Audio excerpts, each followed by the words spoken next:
জমে উঠছে বরিশাল সদর উপজেলাধীন ৭ নং চরকৌয়া ইউনিয়নের শূন্য পদে চেয়ারম্যান পদ উপনির্বাচন।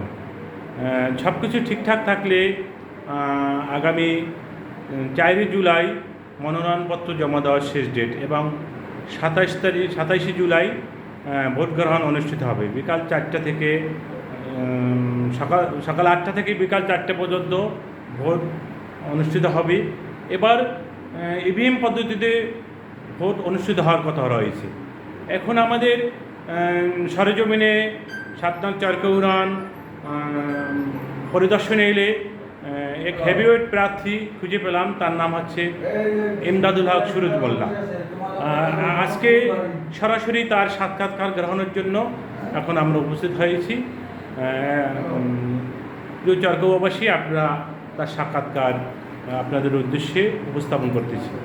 আচ্ছা, আপনি নির্বাচিত হতে পারলে চরকৌয়া ইউনিয়নবাসীর জন্য কি করবেন? আমি নির্বাচিত হতে পারলে বর্তমানে একটি চরকৌয়া ইউনিয়ন অবহেলিত ইউনিয়ন হিসেবে পরিচিত। বরিশাল শহরের কাছে থেকেও আমরা অনেক অবহেলিত। এখনও আমাদের অধিকাংশ রাস্তাঘাটই কাঁচা এবং অনেক পানির সংকট, বিশুদ্ধ পানির সংকট আছে, রাস্তাঘাট আছে কাঁচা। আমি নির্বাচিত হতে পারলে একটি মডেল ইউনিয়নে পরিণত করার চেষ্টা করব। এখানে চরকৌয়ার একটা অংশ মাদকের আখড়ায় নিমজ্জিত, বিশেষ করে ইউনিয়ন পরিষদের আশপাশ এবং আরও কিছু স্পট আছে। এক্ষেত্রে আপনি নির্বাচিত হতে পারলে কি করবেন? এটা আমি আমার সাধ্যমতো চেষ্টা করব এবং প্রশাসনের সহায়তায় এটা নিরোধের চেষ্টা করবো, এটা নিদানের চেষ্টা করব। বিগত সময় যারা চেয়ারম্যান ছিলেন তাদের ব্যাপারে অনেক জনরোষ রয়েছে উন্নয়নের বিষয়ে। এই উন্নয়নের ব্যাপারে আপনার কি পরিকল্পনা?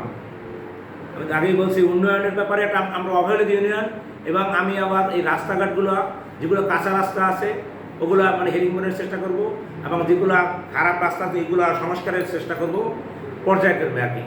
আমার সাথে চেষ্টা করবো এবং পর্যায়ক্রমে এই রাস্তাঘাটগুলো উন্নয়ন করার চেষ্টা করব।